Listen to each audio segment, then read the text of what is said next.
All right, what's up, everybody? Today, we'll have a look at Typesense, which we've recently begun using on the Laracast website itself. So Typesense is an open source, blazing fast search engine. And you know what, just on that note, I don't know why, it doesn't matter what the product is, but if we're talking about search, we have to precede it with the words blazing fast. So yes, Typesense is a blazing fast search engine. And you know what? I'll show you how to use it today. Let's get going. So let's start entirely from scratch. It's a great way to learn. So I will Laravel new Typesense lesson. And yet no starter kit. We'll use pest, but we're not testing anything here. And notice that I am pulling in Laravel version 12. We'll use MySQL LIKE. We'll run our migrations. And let's cd into the project. All right, so if we have a look in the browser, now I'm using Laravel Herd or Valet works too. So if I visit the project folder.test, we see our splash page. Great, let's get to work. So if we visit typesense.org, we can visit the documentation, go to the guide, and install. So yeah, of course, we need Typesense running on our local server, and then of course on our production server once we push it live. Locally, I'm on a Mac, so I can use Homebrew. And it's very simple. I'll just copy this and paste it into my terminal. All right, that looks good. Now, if I switch back, take a note right here. On the Mac, we can see the default API key is XYZ, and here's where we can find our configuration and log files. And you might want to take a screenshot of that. All right. So now that we have Typesense installed, the next step is to switch back over to Laravel, and we're going to pull in a tool called Laravel Scout. So if we visit Laravel's documentation for Scout, and of course that'll be laravel.com/docs/Scout, we can see that Scout provides a simple driver-based solution for adding full-text search to your models. So yeah, driver-based is sort of the key term there. It's basically a wrapper. It's an API that allows us to interact with any number of search databases. So in our case, of course, we're using Typesense, but if we'd rather use something else, it's mostly the exact same API, which is really cool. All right, so let's go ahead and pull this in through Composer. And then once that's done, of course, we can publish the configuration file. So let's do that now. All right, and notice we have a new config/scout.php file. File that one away for just a minute. All right, looks good. So now let's scroll back up in the documentation and have a look at the Typesense driver requirements. So of course, we need to self-host Typesense, and then we need to pull in the corresponding package and then set a handful of environment variables. So let's do that now. Next, I will open this in my editor. All right, and now I will open up my environment file, and at the bottom, let's paste these values in right here. All right, so for Scout, which driver do we want? Do we want Algolia? Do we want Typesense? We want Typesense. Next, the API key, as we learned, is set to XYZ. And actually, if we don't have this value here, Laravel will default to it, or at least Scout will default to it. And then finally, host is localhost, which is fine.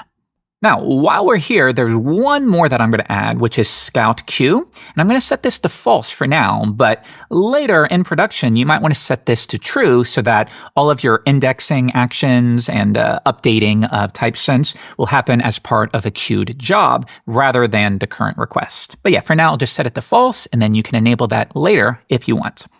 All right, next, if I go into config/scout, this is the configuration file that we published. So notice, what driver do we want? Well, we set that to Typesense. If I scroll down, do you want queues? Right now, we have that set to false. And then we have, if I keep going, we have, of course, driver-specific configuration. And then here's the one we want for Typesense. And you'll spend a decent amount of time here. So notice we've configured our host. We have protocol if you need to tweak that. The API key, which again defaults to XYZ. And then if I scroll down, yeah, file this one away for just a second. So once we start adding search functionality to our Eloquent models, we will have to update the model settings as you see here, but one thing at a time. All right, so now let's close it out and let's do this. So we need something to interact with and search through, right? So why don't we create sort of a dummy movie database? So I will create a model called movie, and I'm going to add the all flag, which will create a bunch of stuff, seeders and factories and requests. Some of this we won't even use, but it's there if we need it. All right, so the things that I care about most are the factory, the model itself, and then the seeder. Let's start in the seeder. I'll hide the sidebar and open up Movie Seeder. All right, so normally I might do this through model factories, but I want this to be somewhat real life, so I'm actually going to use real data. So I will ask AI to generate just a bunch of movie records, actual movie titles that you might be familiar with, and then we will populate the database with those real values rather than fake or dummy values. So if you don't mind, just to save a little time, I will paste this in, and then we'll quickly go over it. All right, so let's reformat with Laravel Pint. And yeah, you can see I literally went to AI behind the scenes and I said, give me a list of 30 movies. And it looks like a lot of these are things I've never heard of or movies that haven't even been released yet, like Toy Story 5. So notice that we have movies that consist of a title and a release year. And of course, in real life, they would have more, but that's fine for now. And then we loop over them, and for each one, we insert each into the database. It's not very performant. It's an N+1 problem, but it doesn't matter because we're only running it a single time. It's fine. Okay, so now let's go into our migration and fill it with a title and a release year, like this. Create movies table, and yeah, we'll have table, string for the title, and then table. This could be a timestamp for the year, or we could even use a year column, because in this case, all I really care about is 1985, 1995, 1990. That's enough in our case. Okay, that looks pretty good to me. We can run our migration, and that will create the movies table. And then, well, actually, let's do this. Normally, I could run db seed, and that would run all my seeders, but I didn't update my parent database seeder. So if we have a look at the help for this, I can optionally specify a dedicated class that I want to run. So let's do that. db seed, and the class is going to be database seeders movie seeder. Is that right? Give that a run, and it fails. What's the problem? One table movies has no column release year. Did I not do that correctly? Let's see. No, I doubled up. Shame on you. Okay, so let's switch back and try it one more time. PHP Artisan migrate fresh. Just start from the very beginning, and then I will once again run our seeder. Very cool. So now if I open up my database.sqlite file, sure enough, we have a movies database with a bunch of example real-life movies that we can interact with. Very cool. All right, so take a look. We can now go into our movie eloquent model. And yeah, right here, I'm going to pull in the Laravel Scout searchable trait. So if I click through here, you'll see a bunch of different methods. Again, as always, most of these you don't need to interact with, but some that you should be aware of are toSearchable and this is how you specify basically how to convert your current model instance into the data that is relevant to Typesense. So by default, it just converts it to an array. But yeah, most of the time, you will probably customize that to send specialized data. And then next, we have things like indexable as, or actually the alias searchable as, if you want to override what the index name should be, or it'll use a sensible default otherwise. Cool. So let's go back to movie. So I will add toSearchable, and let's see what AI comes up with here. Oh, yeah, maybe good in real life, but we don't have most of those fields. So I can get rid of almost all of this. We do have release year. We don't have a description, though in real life we would. We have a title and we have an ID. This looks good. However, for Typesense, we have to pay special attention to the ID. It actually wants the ID as a string. And of course, right now it is an unsigned integer. So I'm going to convert that or cast it to a string before I pass it off to Typesense. But yeah, for now, this is all we have here. All right, so now here's the next step. It's not enough simply to pull in this trait. We have to update our model settings within that configuration file. So let's do that together. Config/scout. And yeah, you'll see this is very helpful. They give you an example model. So I can reformat this and swap it out with our movie. So we have the collection schema, and we have the search parameters and the default sorting field. And I'm going to explain each of these. All right, so first, the fields, it just wants the name of the values that are referenced. Let's do this. That are referenced right here. So we need to give it the ID, the title, and the release year. All right, ID is a string.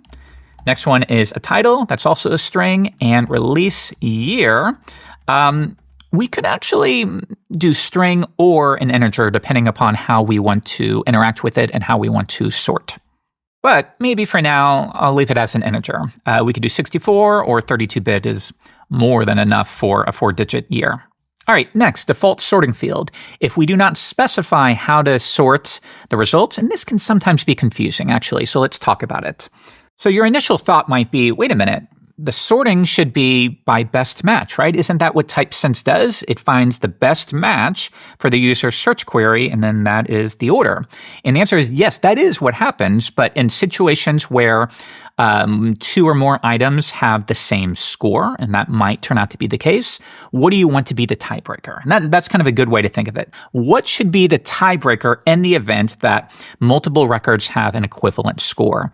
So in this case, they have it set to created at.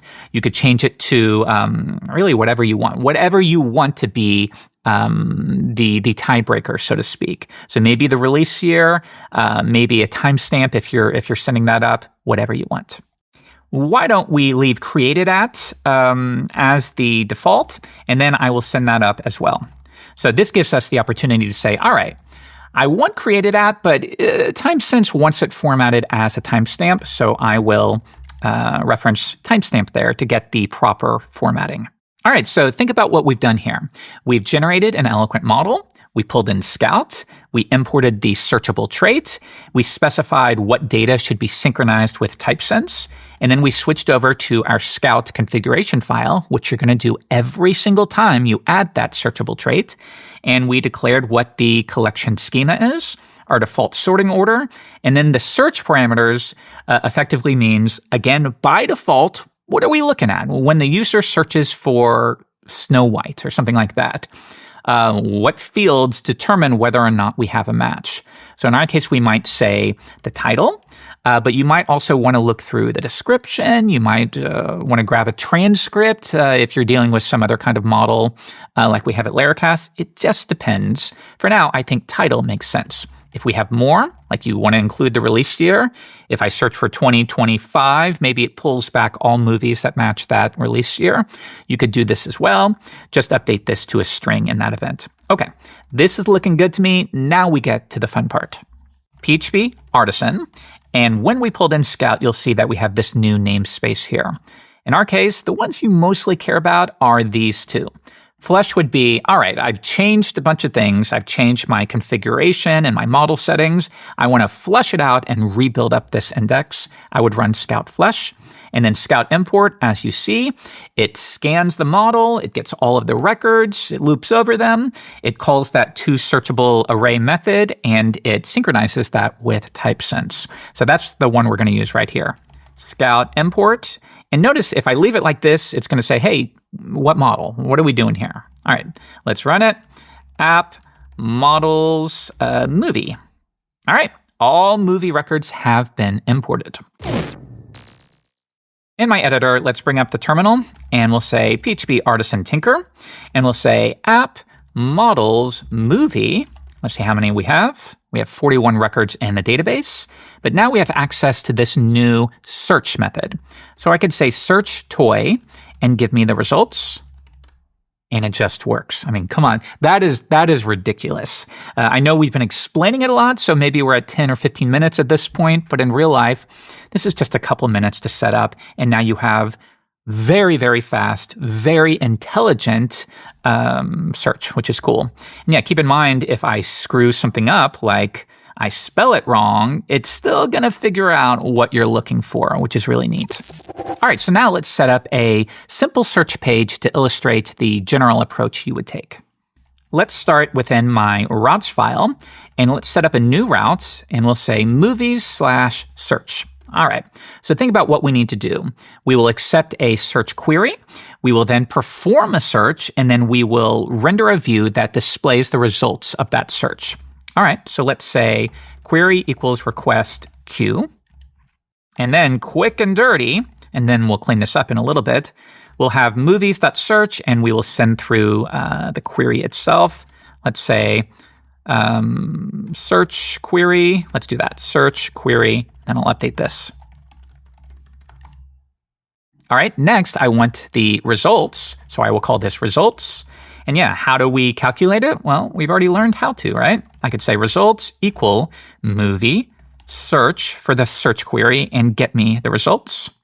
And then I will reference that here. But what about situations where we don't have a search query, such as the first time the user visits the page? Maybe we could say, do we have one?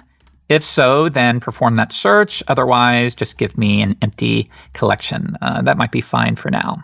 All right, let's go ahead and create that view. And just to make sure we're on the same page, we now have a views, movies/search page. And yeah, we don't really have a project here, so I will create a full HTML page, and I'll say movie search. Let's have a look in the browser. All right, here's our project. We'll go to movies/search, and yeah, there we go. All right, so let's do this. Right below it, I want to see what the results are. And I'm sorry, I'm so used to view. Let's do die and dump the results. And if I switch back, give it a refresh, we have an empty collection because we didn't search for anything. So why don't we do this? Let's add, well, actually, let's just manually do it. To begin, the query will be toy. And now we get one result. And we've already learned that it will be Toy Story. So now at this point, of course, you could loop over it and display it and format it however you want to. Maybe to start something like this, for each results as results. Then within a list item, let's echo out the results, or really in this case, it's movie. But I know later we're going to tweak things a little bit. So I will keep it generic and we'll say result title. All right, so now we have a quick list of all movies that match this. So if I do something very generic, like let's search for the letter A, now we get all results that match A, which is really cool. All right, so next, let's add our search input. And you know what? I'm not going to make you watch this. I'm just going to paste it in because you've done this yourself a million times. We have a form that makes a GET request to that endpoint that we're already responding to. And then I have some Tailwind classes. So to save time, let's quickly pull in Tailwinds just through the CDN, which is fine for demos. And you can see like we have a white background, we have a little rounded search box, and then we have our input, and then we have a little button. Again, you've made these 10,000 times, and already it doesn't even look that great because it's taking up the full width of the window. So maybe we could remove the H1 and do some quick and dirty styling. For example, on the body tag, let's set a maximum width of like XL, and then we'll center it on the page, give it a refresh. Yeah. Let's add some padding to the top just to push it down. That looks good. Next, for the results here, this could be margin 10, just to push it away a little bit. And now notice that the value of the input, of course, corresponds to our search query. And you can see we do that simply by setting the value. Make it equal to whatever Q is in the request, or you can default to whatever you want to. And you can see if there are no results, whatever default you want. Usually you don't want any default at all, and this is what we get. Okay, so now when I search for something and I submit the form, it'll make a GET request to this endpoint, right?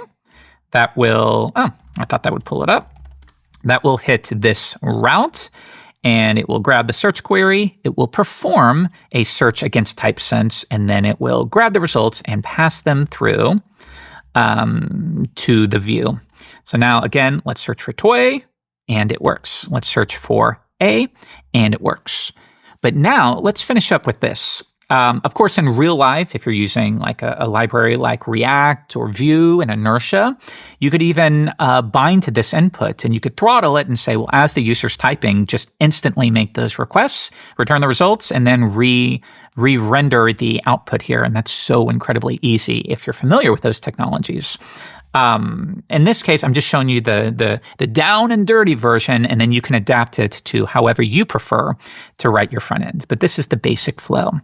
Anyways, though, if I search for A, it's not immediately clear to me, like, where was the match? I can see it here for avatar, but where's the match here? Is it this? Probably, but it's helpful to have some highlighting.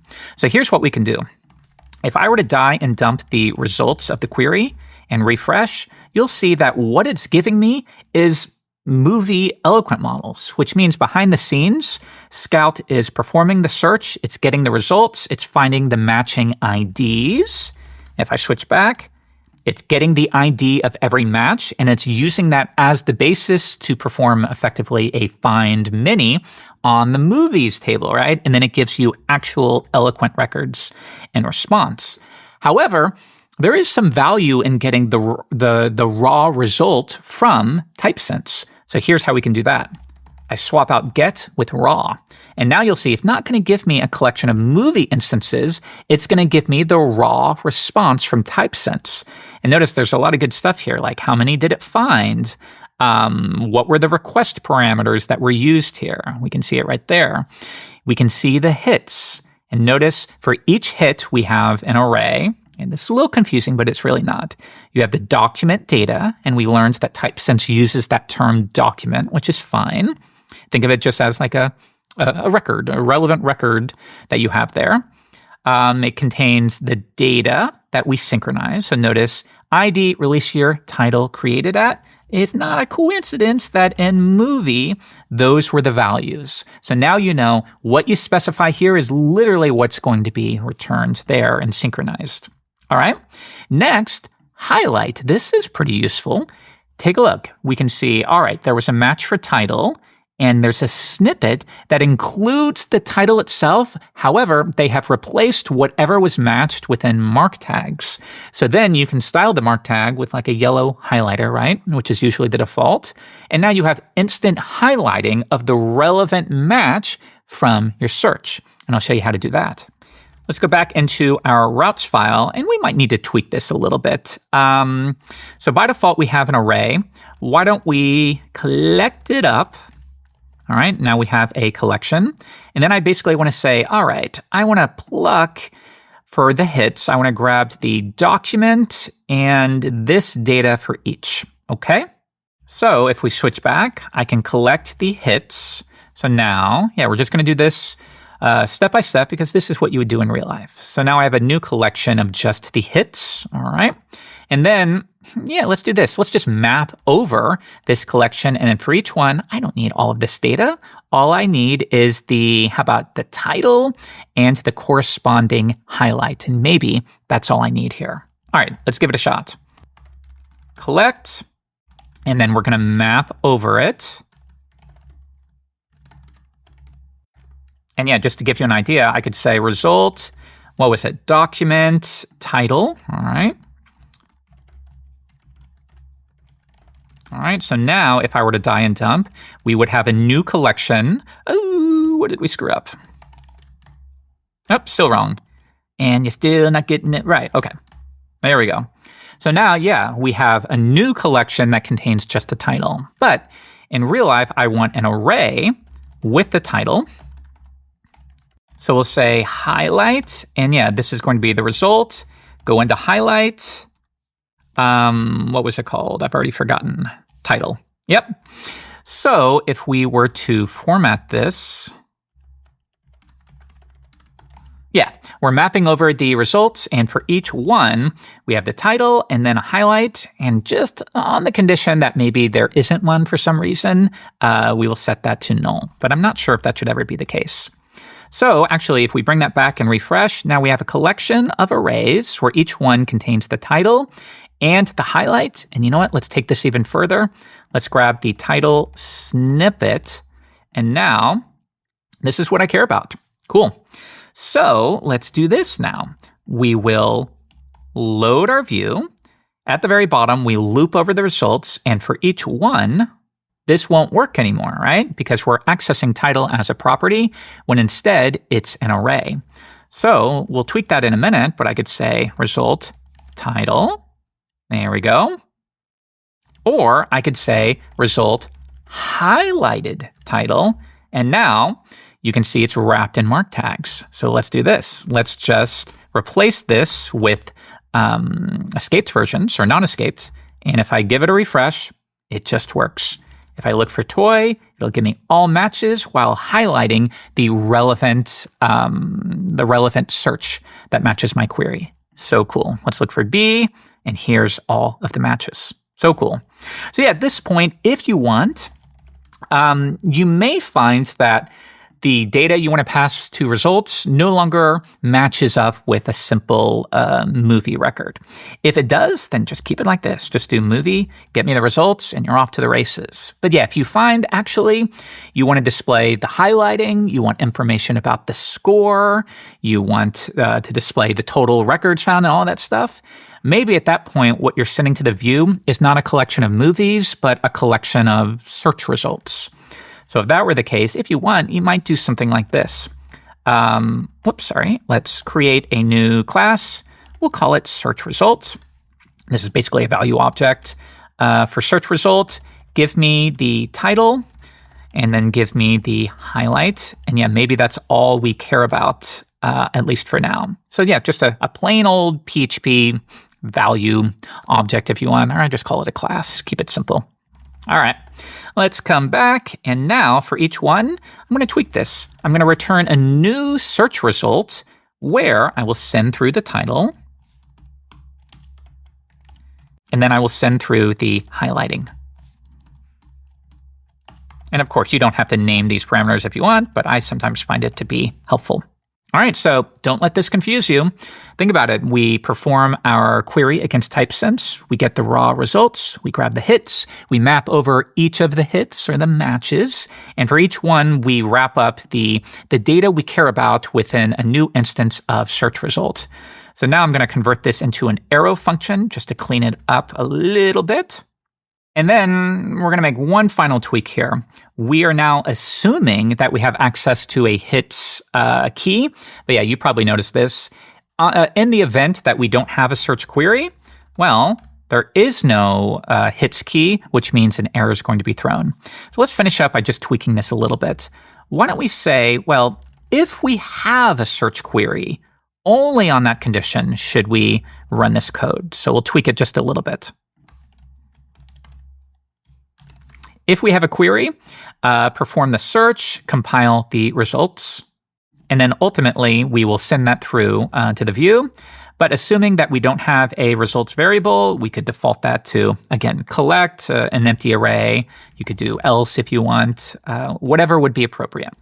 So now if I come back and give this a refresh, we just see our results. And then, yeah, assuming that we have results. So here's what I could do. I could say if count results, only on that condition should we display the results. All right. And then finally, don't forget, we no longer have an array. We have a search result object.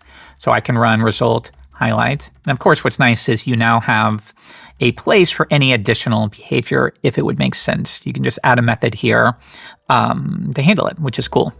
All right. Come back. Search for toy. There we go. Search for A. Search for B. The most amazing thing about all of this is it's just so easy to implement. Once you understand the steps, and nobody expects you to memorize it, just go to the documentation, work through it for 5 minutes, and then you're off to the races. Tell me what you think.